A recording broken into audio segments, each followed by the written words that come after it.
Here's your wrestling news for March 25th, 2021. If you like what you're watching, smash that like button and give us 1,000 likes or more. Your headlines for today include: why Randy Orton deletes tweet about wife being mad about Alexa Bliss at WWE Fastlane angle. The Great Khali and Kane confirmed for WWE Hall of Fame Class of 2021. Undertaker shares a heartfelt message. Stephanie McMahon jokes about Vick after Kane's Hall of Fame announcement.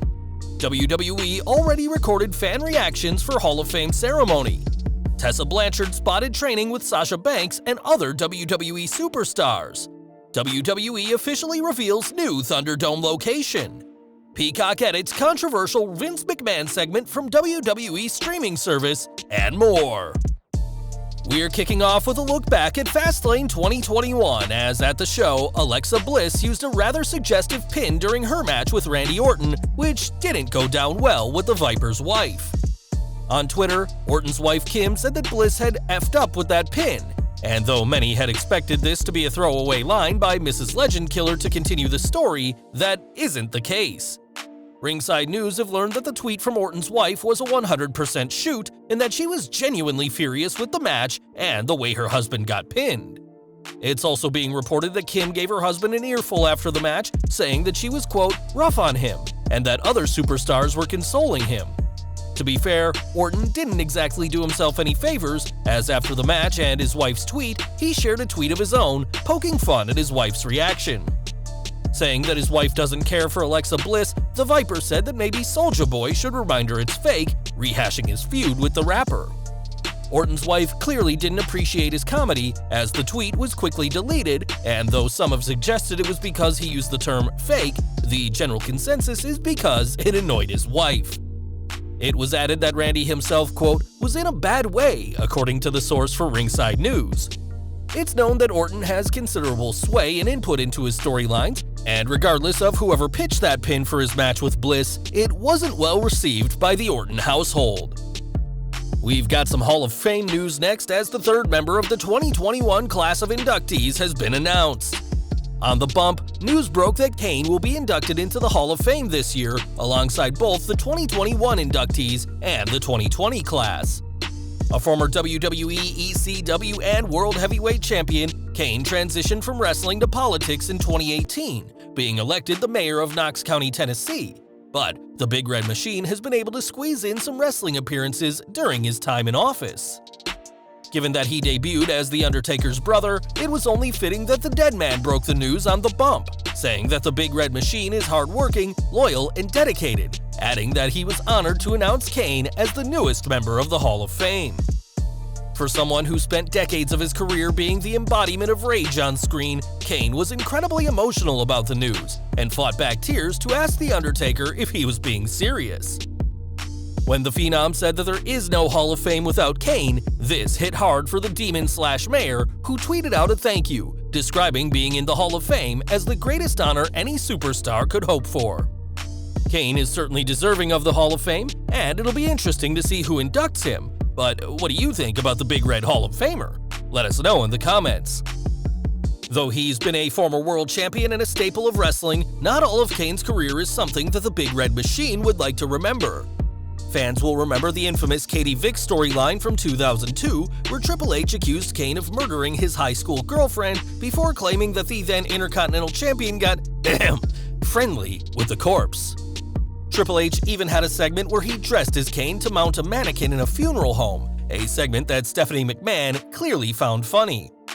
During her congratulations for Kane for his Hall of Fame news, Stephanie praised Kane's intellect and big heart, and added, "Don't worry, we all know you had nothing to do with Vick." In the near 19 years since the angle, WWE have rarely mentioned it at all, but that didn't stop Stephanie McMahon with her unique reaction to Kane's news.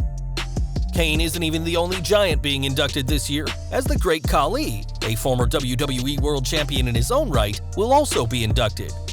This induction news was broken to Khali by his former manager Ranjit Singh, who told Khali this during an Instagram TV video that was shared by the official Instagram of WWE India.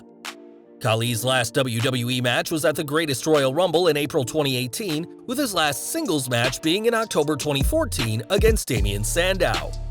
The pair joined Molly Holly and Eric Bischoff in the 2021 class, who will join the 2020 class this April. And with Rob Van Dam reportedly set to be inducted this year, the 2021 class is shaping up to be a star-studded affair.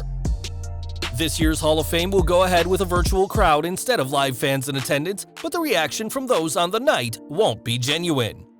On Monday, fans who were in the ThunderDome for Raw were given an instruction to provide various reactions which will be used for the Hall of Fame, which included laughing, applauding, listening intently, and cheering. One of the benefits of the ThunderDome is that it's given WWE a lot more control over what reactions make it on screen. But when you see a fan shed a tear during one particularly emotional story by Kane at this year's ceremony, remember that those tears are close to 2 weeks old.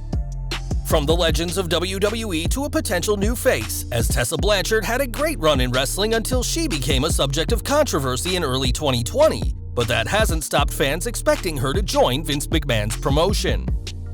That speculation was given fuel this week when Hybrid School of Wrestling, a training facility in Texas, posted a video of several stars training, which included Blanchard. In addition to the former world champion, Bayley, Sasha Banks, and Kalisto were there, as it seems Tessa is getting friendly with a lot of current WWE superstars. Whether this results in her joining Vince McMahon's promotion remains to be seen, but with AEW also showing interest in Blanchard, who last competed back in September 2020, WWE may have to make an offer sooner rather than later.